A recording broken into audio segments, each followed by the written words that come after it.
నాయకుడు అనేవాడు 10 మంది ఉన్నా సరే విజయాన్ని లక్ష్యంగా 10 మందిని నడిపించడమే నాయకత్వ లక్ష్యం అని చెప్పేసి నాకు 150 సీట్లు ఉన్నాయి, నేను వెళ్తే 10,000 మంది వస్తున్నారు, 20,000 మంది వస్తున్నారు అని కాదు.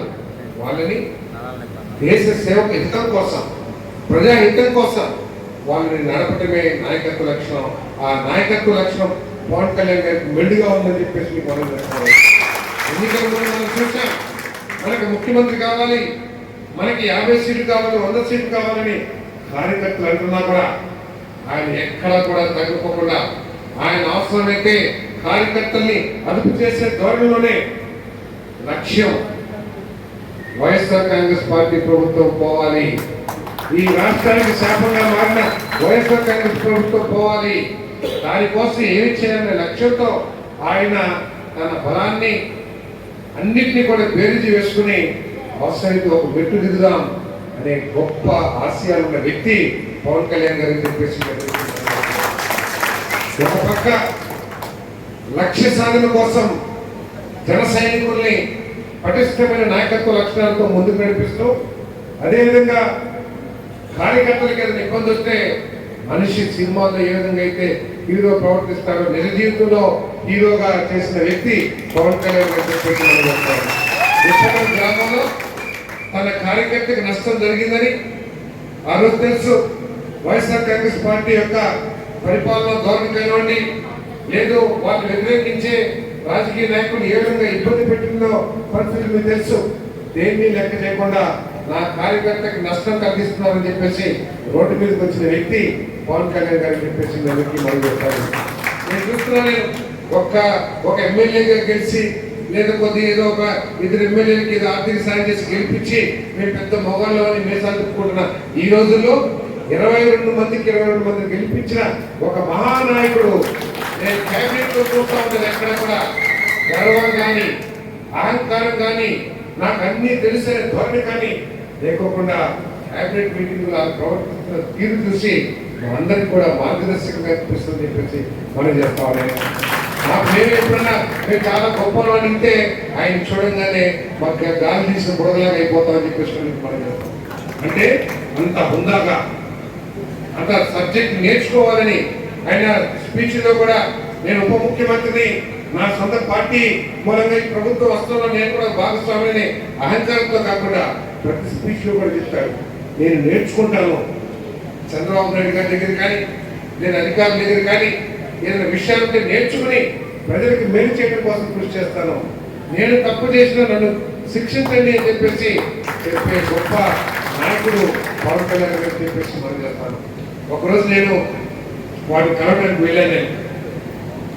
వారు మీటింగ్ లో ఉన్నారు. నాకేమో హైదరాబాద్ వెళ్ళడం కోసం ఫ్లైట్ టైం అయిపోతా ఉంది. సరే ఒక 5 నిమిషాలు వెయిట్ చేద్దామని చెప్పేసి వారు ఆఫీస్లో కూర్చుంటే పక్కన ఒక IAS ఆఫీసర్ కూర్చున్నారు.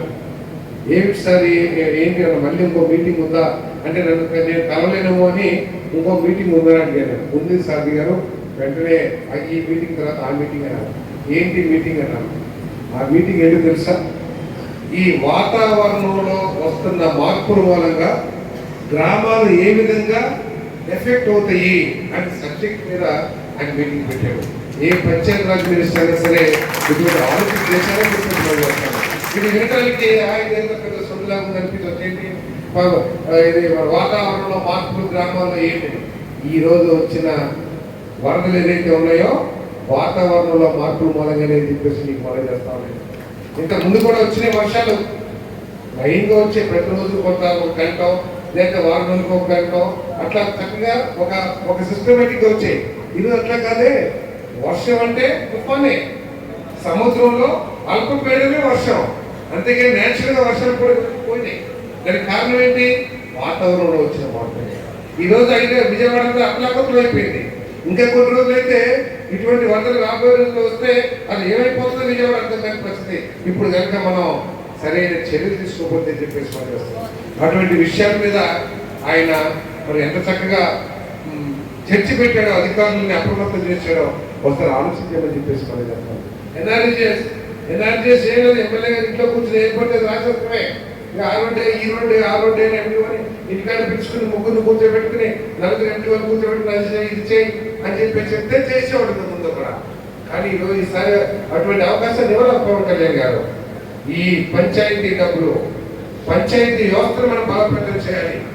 పంచాయతీ గ్రామ సభలు పెట్టి వాళ్ళ పనులు ఏం కావాలో వాళ్ళ ద్వారానే తీర్మానించి వాటికే నిధులు కేటాయించమని చెప్పేసి రాష్ట్ర వ్యాప్తంగా ఒకే ఒక రోజు దాదాపు 13,000 గ్రామాలు ఉన్నాయి.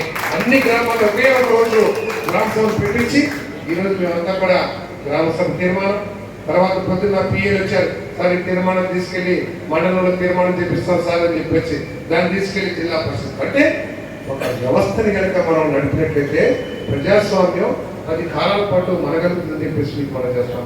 మనం ప్రకృతిని ఇష్టం వచ్చిన విధ్వంసం చేశాం. చెరువులు అంటే చెరువులు ఇల్లు కట్టుకుంటాం. చెరువులో ఎమ్మెల్యే గారు తలుచుకుంటే ఒక 10 ఎకరాలు ఆక్రమించేసి ఒక ఫామ్ హౌస్ కట్టుకుంటాం. బొడిమేరుకి ఎందుకు వచ్చింది ఈరోజు? బొడిమేరు ఒక 100 అడుగులు వెడల్పుంటే ఇప్పుడు 20-30 అడుగులు కూడా లేదు. ఎక్కడికి వెళ్తాయి నీళ్ళు? ఎక్కడికి వెళ్తాయి? ప్రకృతిని మనం అపహాస్యం చేస్తే మనల్ని అపహాస్యం చేస్తున్న ప్రకృతి అనే విషయం ఈరోజు వర్గం ద్వారా మనకు అర్థమైంది.